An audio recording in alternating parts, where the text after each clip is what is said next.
Did you read the last story? This issue is even more exciting. Welcome to subscribe. Chapter 7. The Dynamic Fragments of the Underground Palace Mural. On November 20th, 1897, the mist of Paris seeped through the gaps between the stone pillars in the underground palace of Notre Dame. Isabella's lantern cast swaying shadows in the mural hall. The scarlet rat swarm in the sewer 3 days ago had left her birthmark still burning hot. At this moment, she stared at the 1462 Holy War mural she had seen in Chapter 4, her fingertips unconsciously rubbing the rose-shaped birthmark on her right shoulder. The memory fragments, activated by the blood of the rat swarm, were overlapping with the faces of the holy maidens in the mural. Suddenly, the candlelight flickered violently, the flame shooting up 2 inches, casting the outline of the holy maiden in the mural onto the ground. Isabella's birthmark suddenly grew scalding hot. Before she could react, the blood-colored phantom of the first-generation prince in the mural opened its eyes.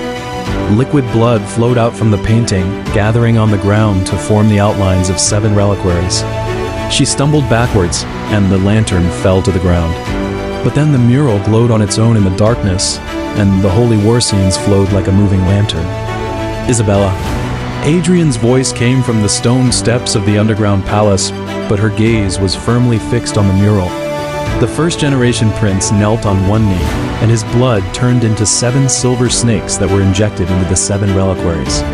Each lid of the reliquary was engraved with different marks: the rose of the ventru, the double helix of the Dracula, the Wolf's head of the Bruja. When the silver snakes swam across the arms of the holy maidens, the patterns of the rose-shaped birthmark fit perfectly into the grooves in the center of the lids. "That's not a seal, but sewing," the voice of the first-generation prince echoed in the mural. His fingertips brushed across the shoulder of the holy maiden, and the rose-shaped birthmark emerged from the mural and landed on Isabella's hand. In the 1462 Holy War, the church thought they had defeated me, but they didn't know that I divided my blood into 7 reliquaries and sent them to the ends of the earth with the icebreaker. The scene shifted to the Arctic ice layer. The moment the reliquaries fell into the ice cracks, the reflection on the lids showed Isabella's face. Her birthmark emitted a faint glow. The church mage in the mural suddenly turned around, and the silver needle in his hand stabbed towards the arm of the holy maiden. The same rose-shaped birthmark as the one on her right shoulder was engraved on the skin of the holy maiden. Blood splashed onto the ice surface and froze into the same Arctic coordinates as those on the inside of Adrian's pocket. Watch. Every 100 years, the blood of the vessel will awaken the reliquaries. The phantom of the prince penetrated the mural, and his fingertips brushed across her birthmark. "And you are the 7th generation vessel." Hasty footsteps came from the stone steps, and the sound of Adrian drawing his silver dagger echoed in the empty mural hall. But when he saw the flowing blood color in the mural, his pupils constricted sharply. "You've activated the blood retrospect? This is an ability only pure blood princes possess ... double quotes." The chain of his silver pocket watch trembled violently, and the North Star chart on the inside of the lid was overlapping with the ice layer in the mural. Isabella turned around and noticed that the cuff of his sleeve was stained with the fluorescent blood from the sewer. "You knew I could see these things all along, just like when the opera singer mutated. The type B blood resistance in your notebook was actually vessel candidate, right?" The holy maiden in the mural suddenly turned her head, and her appearance was exactly the same as Isabella's reflection in the mirror. This reminded Isabella that the inside of the cross necklace left by her mother was also engraved with the same rose pattern. Adrian's Adam's apple bobbed. The ventral ring reflected a double helix pattern in the fluorescence of the mural. "Your father was from the Ventru blood race, and your mother was human. 20 years ago, they created you in the laboratory using the blood of the first-generation prince and the genes of the descendants of the holy maidens... double quotes." His voice was interrupted by the rumbling of the ice layer cracking in the mural. After the scene of the reliquaries sinking into the Arctic, the underground palace of Notre Dame in modern Paris suddenly emerged, with blood-colored lines stretching between it and the ice layer. The blood of the half-breed can reconcile the Stigmata genes. Isabella remembered the fragment of the blood codex in the hidden compartment in Chapter 2. At this moment, the dynamic scenes in the mural were verifying this word by word. The blood of the first-generation prince congealed into words on the surface of the reliquary. The core of my consciousness is sealed under the Arctic ice layer, and the fragment of the reliquary in your body is the key to unlock it. Her birthmark suddenly split into 7 petals, each corresponding to the direction of a reliquary. Adrian grabbed her wrist. The handle of the silver dagger revealed an unfinished rose pattern in the glowing mural. In 1890, your father gave this to me before he was executed. He pulled open the collar of his shirt, and a rose-shaped mark identical to her birthmark was branded below his collarbone. The Ventrue Council thought the half-breed was a disgrace, but they didn't know that only you can prevent the virus from fully awakening. Suddenly, the mural shook violently, and the last frame of the picture spread like ripples on the water. In the crack of the sarcophagus in the underground palace of Notre Dame, blood-colored liquid was flowing towards the Arctic along the sewer. Each drop of blood reflected the red circle mark of the Type B blood people. On Isabella's retina, the positions of all the infected people in the city emerged. Those light spots were weaving a huge double helix network centered on the underground palace and extending towards the Arctic. They're collecting Type B blood. Adrian's voice trembled, and the hands of his pocket watch spun wildly. The Dracula faction wants to restart the 1462 ice-breaking plan. Use your blood to melt the Arctic ice layer, and let the first-generation virus spread with the warm current, double quotes. He pointed at the gradually blurring Holy Maiden in the mural. The position of the reliquary on her chest corresponded exactly to the frequency of Isabella's heartbeat. Isabella took a half step back and hit the cold stone wall.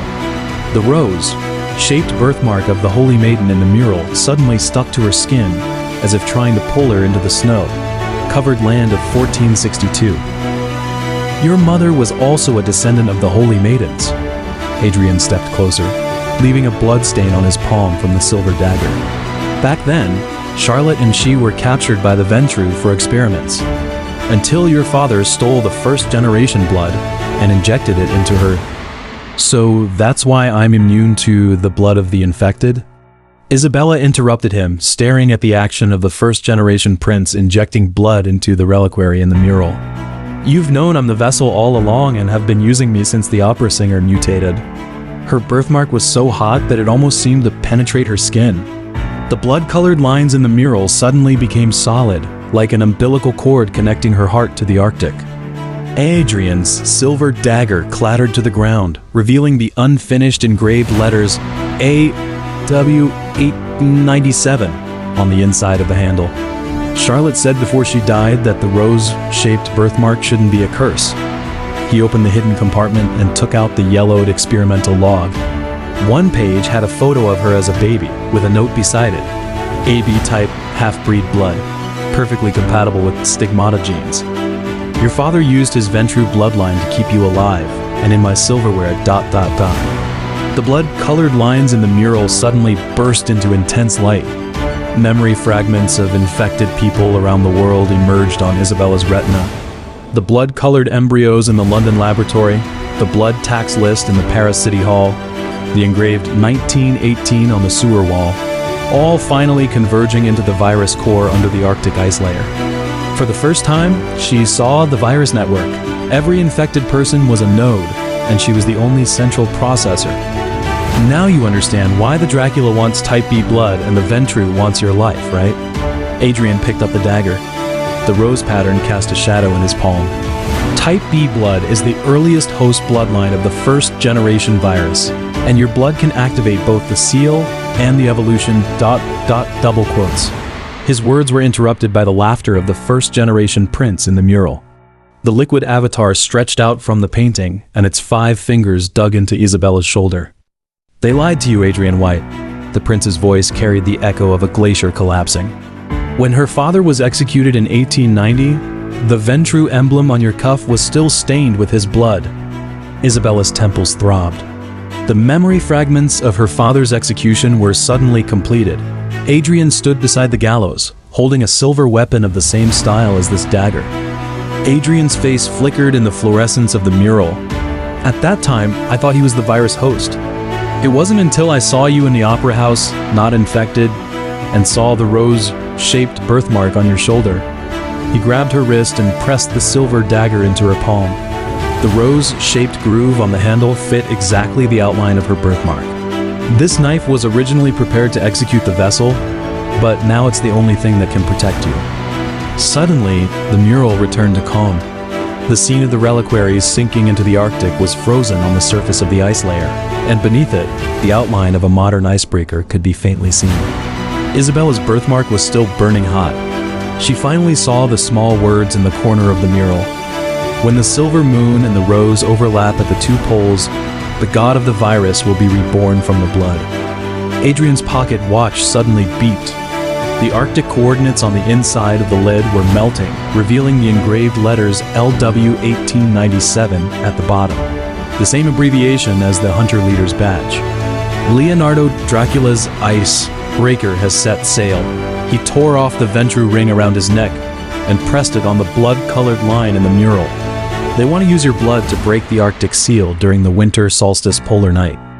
Isabella stared at the back of her hand, where blood-colored lines identical to those in the mural had appeared at some point, stretching straight north from the underground palace of Notre Dame. The voice of the first-generation prince sounded again, this time terrifyingly clear. "Go to the Arctic, my vessel. Your father and Charlotte are waiting for you under the ice layer. Take this silver dagger engraved with betrayal and redemption." The holy maiden in the mural suddenly turned around. What flowed from her eyes was not blood and tears, but AB-type half-breed blood, the same as Isabella's, converging into a line of small words on the ground. "On the winter solstice in 1918, the virus will rise with the silver moon, and you are the only vaccine." Adrian's silver dagger grew hot in her palm, and the unengraved patterns on the handle suddenly appeared. They were the initials of her mother's name, MV, side by side with his A. Dudley, like two crossed blood-colored tear marks. This issue ends here. The next issue will be even more exciting. Subscribe as soon as possible.